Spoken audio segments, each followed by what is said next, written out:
Way too much for a newbie. Yo, what's going on? It's That's Someone, and welcome back to today's report.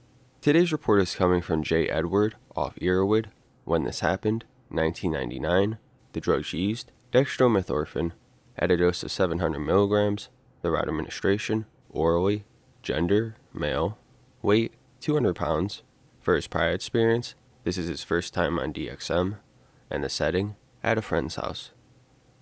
Okay, so today, we have another DXM report, this one being a first-time experience that went a bit overboard. J. Edward gets introduced to DXM by a friend, where he impulsively takes double the dose he was normally given. He doesn't seem to be very informed going into the situation, but mainly puts trust in his friend, who seems to have gone through his fair share of Robitussin. But, as the title states, this turns out to be far too much for J. Edward and ends up having a really rough time. He forgets he's even influenced by the DXM and ends up in a somewhat hellish, hallucinatory state. And while this does turn out to be a rough time, it doesn't shy him away from DXM in the long run. But this report shows how overdosing, something for your first time, can backfire strongly. And it shows well a side of DXM we don't cover a whole lot, and what a potential third plateau experience can bring. We'll break DXM down a bit after the report and compare it to some others. I'm sure you'll enjoy this, so without further ado, let's dive right into this. It all got started when my friend CQ took me to Walmart after a Mardi Gras parade. I live in South Louisiana. He was telling me about all the fun he and his friends had on Robitussin, while I was a good Catholic boy at a good Catholic school. So, he bought 2 bottles of maximum strength Robitussin, one for me and one for him.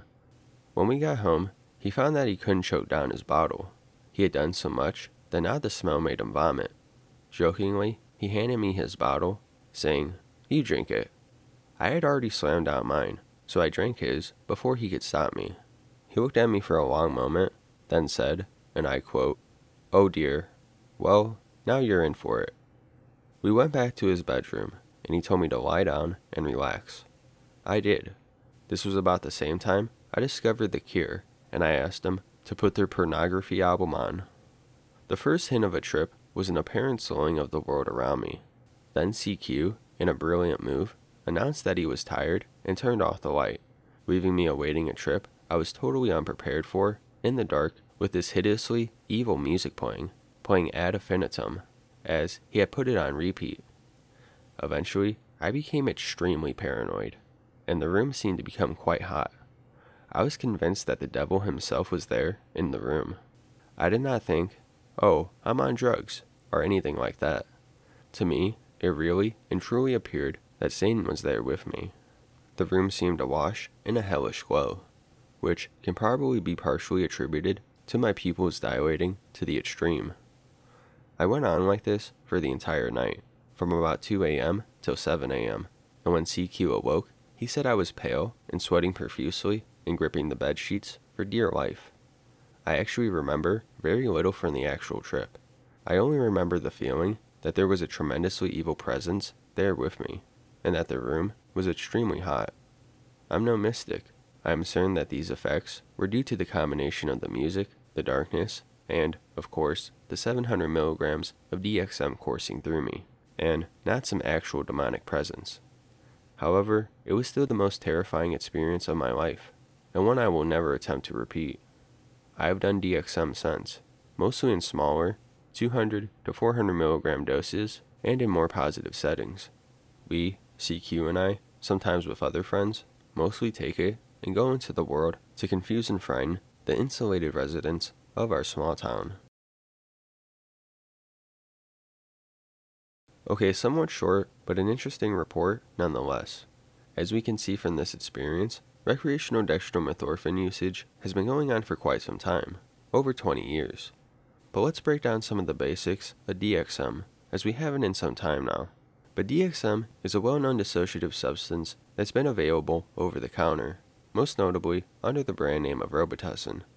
If you don't know, Robitussin is a cough suppressant, and while it can work for this reason, higher doses show potential for a full-on dissociative experience. Dextromethorphan has been available over the counter for a very long time, since the late 1950s. It was actually before as a replacement for codeine, interestingly enough, With opiate addiction being realized and real at the time, this makes sense. But later, recreational usage will be found in DXM carrying its own addiction potential. Like other classic dissociatives, DXM's effects are induced by the blockage of NMDA receptors. Beyond this, DXM has a significant impact in raising serotonin levels, but also acting on nicotinic, sigma, and opioid receptors. This varied activity most likely explains why DXM is the way it is, because most describe it as being somewhat in its own realm. Certainly something that can stand out is the music enhancement and strong visuals when compared to something like ketamine or PCP. It also has some metabolites that may further add to the experience.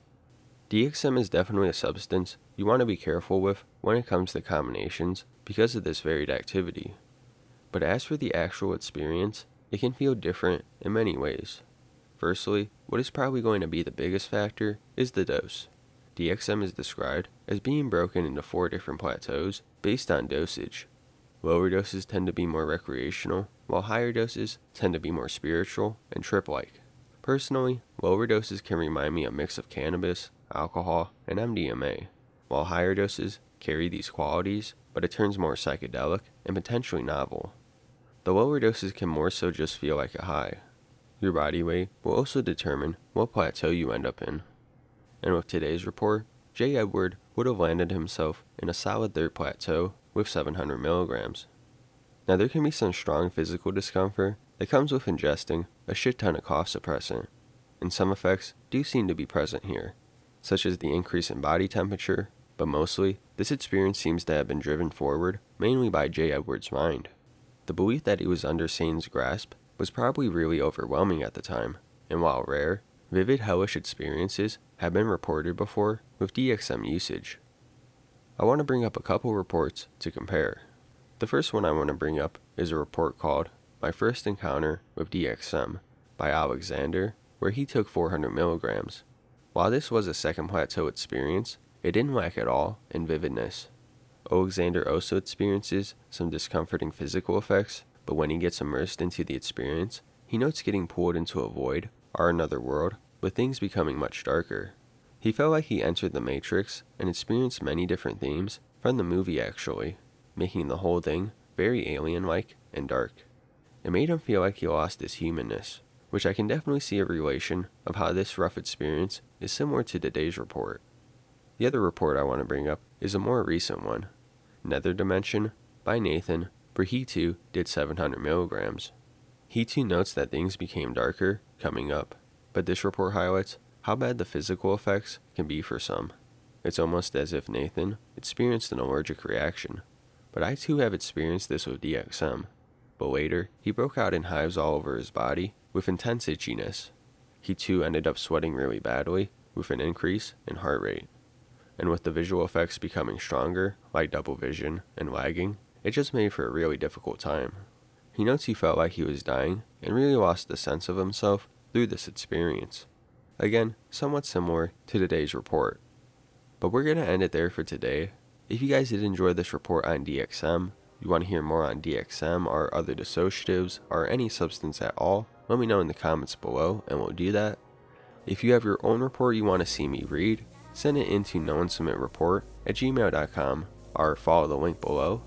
If you want to see exclusive reports every week, follow my Patreon, link below. And if you did like the video, hit the like button, subscribe if you aren't already, follow the socials, share the video. It's been Someone That's No One, and I'll see you guys next time. Peace out.